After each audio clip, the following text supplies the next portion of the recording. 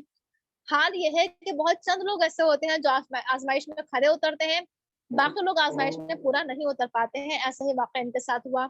اللہ تعالیٰ کہہ رہا ہے کہ جب انہوں نے اس دریا کو پار کر لیا، برداشت نہیں کر پائے، پانی پی لیا، اور ایمان والوں نے بھی کیا کر لیا، اس دریا کو پار کر لیا، اور طالوت نے بھی.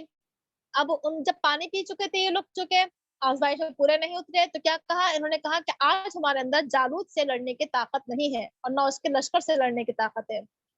لیکن وہ لوگ جو اللہ سے ملاقات پر یقین رکھتے ہیں انہوں نے کہا کہ نہیں، کتنا ہی چھوٹا گروہ بڑے گروہ کو پر غالب آ جاتا ہے. انہوں نے کہا کہ اگرچہ ہم تعداد میں کم ہیں لیکن اللہ تعالیٰ یہ طاقت، اصل طاقت ہے. انسان کی تعداد جو ہے وہ انسان کو کامیابی نہیں دلاتی ہے، بلکہ اللہ کی طاقت انسان کو کامیابی دلاتی ہے. چاہے انسان کم ہو یا زیادہ ہو، اللہ کی مدد ہونا چاہیے. اللہ تعالیٰ صبر کرنے والوں کے ساتھ ہے. جب وہ جالوت سے ان کا مقابلہ ہوا، اس کے لشکر سے مقابلہ ہوا، اس موقع پر انہوں نے دعا کی کہ اللہ تعالیٰ تو ہمارے پر صبر انڈیل دے. اللہ تعالیٰ سے دعا کی ہمارے قدموں کو جما دے، ہمیں کافر قوم کے مقابلے مدد فرما. تو اللہ تعالیٰ نے اللہ کے حکم سے ان لوگوں نے ان کو شکست دی اور داؤد علیہ السلام نے جالوت کا قتل کر دیا. اور اللہ تعالیٰ نے داؤد علیہ السلام کو بادشاہت دی، حکمت دی اور ان کو وہ کچھ سکھایا جو اللہ تعالیٰ نے چاہا. اور اگر اللہ تعالیٰ انسانوں کے اندر بعض کو بعض سے دفاع نہ کرے، بعض کا بعض کے ذریعے دفاع نہ کرے، تو زمین میں فساد برپا ہو جائے. یہ کہ دنیا میں کوئی اونچا ہے، کوئی نیچا ہے، کوئی طاقتور ہے، کوئی کمزور ہے، یہ تمام کچھ اس لیے ہیں تاکہ اللہ تعالیٰ کیا کرتا رہے، دنیا کا نظام آگے چلتا رہے، بڑھتا رہے، ایک دوسرے کے ذریعے انسان کو تقویت ملتے رہے، ایک دوسرے کے ذریعے دفاع ہوتا رہے. اللہ تعالیٰ اپنے بندوں پر، سارے جہان والوں پر بہت مہربان ہے، فضل والا ہے.